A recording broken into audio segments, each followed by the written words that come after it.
Okay, so mga master, tapos na yung paglagay natin ng leader. Iwain na lang natin para magkaroon ng ng rugby ulit. Yan. Okay, so maraming salamat mga master sa patuloy niyo na pagsusuporta. Okay, so yan. Ganito yung style pala ng Avid View. Ah, ito yung G10.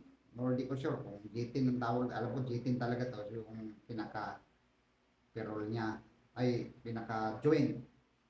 Tapos mayroon pa siyang washer. Yan, oh. Yan yung di ko alam kung ang dahilan para yung impact ng tako or impact ng pagtira so napapatay dito or mas tumitigas ang patama. Yan, dito yan eh.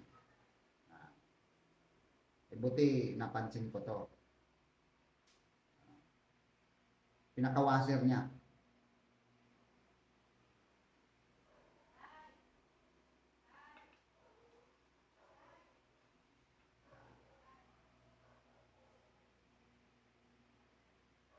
Sa ano na, gitna na yan. Okay? Thank you very much.